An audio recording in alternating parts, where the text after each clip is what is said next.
Hi friends, இது Sunday mini vlog. ஒரு வாரம் கிட்ட ட்ரெஸ் எதுவுமே வாஷ் பண்ணாமல் அப்படியே இருந்தது. சரின்னு சொல்லிட்டு நீ காலையிலே வாஷ் பண்ணிடலான்ட்டு வாஷ் பண்ணிட்டு கையில் துவைக்க வேண்டிய ட்ரெஸ்ஸையும் தனியாக ஊற வச்சு எடுத்து வச்சாச்சு.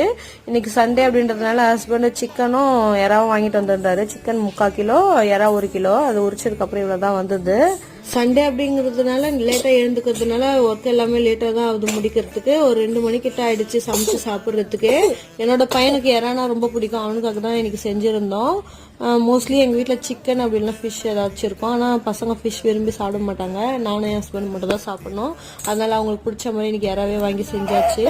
சாப்பிட்டு முடிச்சுட்டு கொஞ்சம் நேரம் ரெஸ்ட் எடுத்துட்டு ஈவினிங் போல் எங்கள் அம்மா வீட்டுக்கு கிளம்பிட்டாங்க. சரின்னு சொல்லிட்டு அவங்கள கொஞ்சம் தூரம் கூட்டிகிட்டு போய் விட்டுட்டு நாங்கள் அப்படியே வாக்கிங் போயிட்டு பையன் சைக்கிள் ஓட்டிட்டு இருந்தான். அவனை கொஞ்சம் நேரம் விளையாட வச்சுட்டு இந்த குட்டி வானா நடக்க ஆரம்பிச்சிட்டாரு. பிடிக்க வரோன்னு தெரிஞ்சோன்னா ஒரே ஓட்டம் தான் ஓடிடுவான். சரின்னு சொல்லிட்டு பொறுமையாக அவன் பின்னாடியே போயிட்டு அவன் கொஞ்ச நேரம் சுற்றிட்டு இருந்தான்.